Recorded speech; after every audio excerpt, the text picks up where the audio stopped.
Hi, this is Dina for Splitcoaststampers. In this tutorial, I'll show you how to make this slimline card in the shape of a hanging lantern. I thought these would be cute for the holidays. The card is made up of basic shapes and can be cut from a letter-size sheet of cardstock.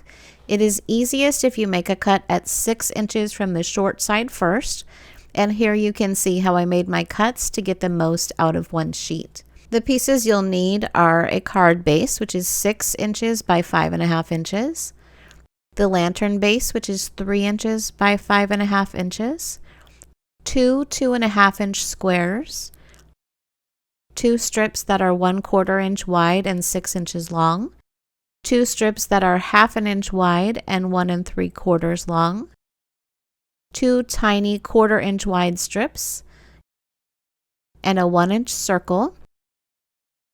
And then for the window of the lamp, for this version, you'll need some white cardstock that is 2 1/4 inches by 4 1/4 inches. I'm going to score the card base down the center of the long side at 3 inches, fold it, and set it aside for now.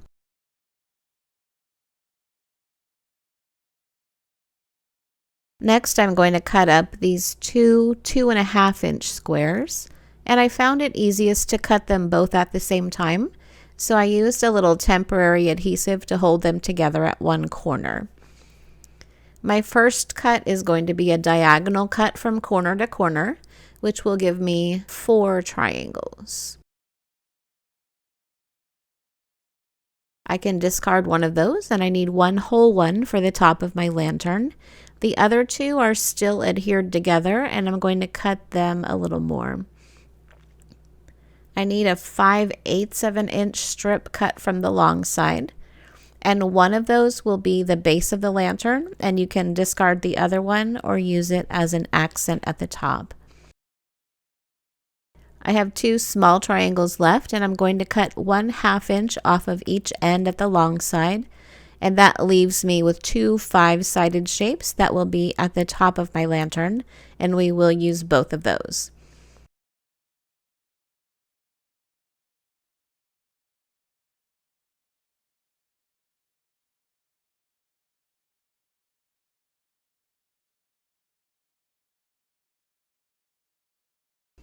So these are the pieces I'll be using that were cut from those 2 squares. The next piece to prep is the 1-inch circle, and that will be the ring at the top of the lantern. So we need a smaller die to cut out the center of it. This circle I have here is about 3/4 of an inch, and I'll center that smaller die on the cut piece and run it through my die cutting machine.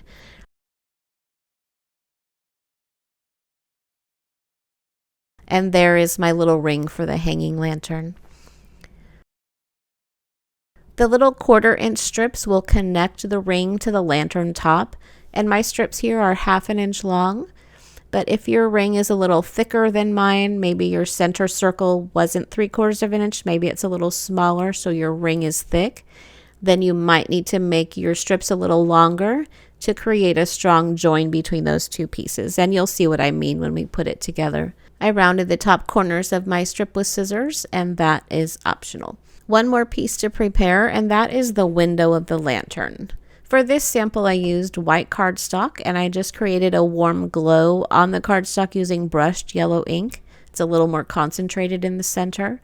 You can add a die cut candle here, or create a scene, or instead of layering a panel on top of the lantern base, you can cut a window in your lantern base and put in layers behind it.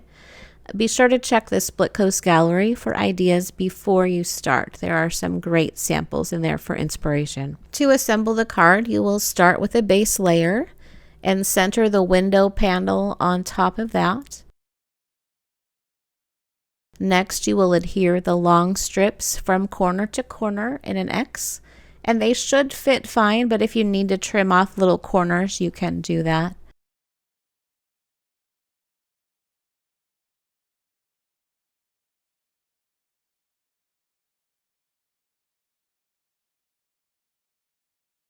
And then that longer piece we cut from the triangle will be glued at the bottom, and that lines up with the bottom of the lantern base.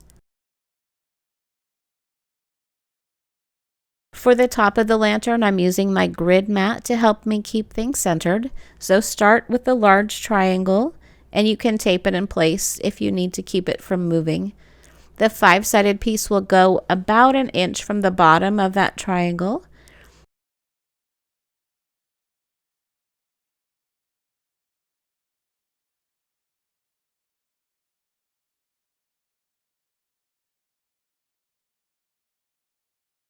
And then you'll glue one of the rectangle pieces over that seam to cover it up. That's the 1 3/4 inch strip.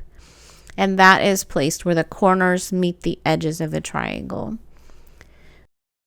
Line up the ring at the tip of the triangle, get it nice and centered. And then glue one of the tiny 1/4 inch strips across to connect the top with the ring. And I use tweezers to get my placement right. I found that really helpful. And here's where I was saying, if your ring is thicker than mine, you can adjust the length of this little piece so that it reaches from the top of the lantern to just past the inside of the ring. Flip the top piece over and adhere another 5-sided piece, another rectangle, and another 1/4 inch strip on the back side of the piece to match the front ones. And that will strengthen all those joints, cover up any stray glue there, and give a nice clean look when the card is open.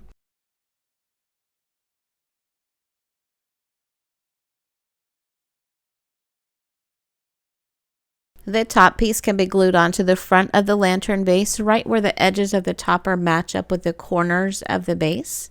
And here, if you want, you can lay your envelope down as a template just to make sure that you have a good fit for your card. The one that I have here is an A9 envelope, and the card will fit just fine in there. The finished card size is about 8.5 by 3.5. And then we'll glue the card base to the back, lining up with the bottom edge.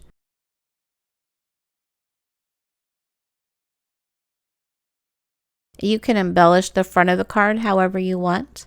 I used some die cut greenery on mine. And again, be sure to check the gallery for more inspiration. Thank you so much for watching, and happy holidays.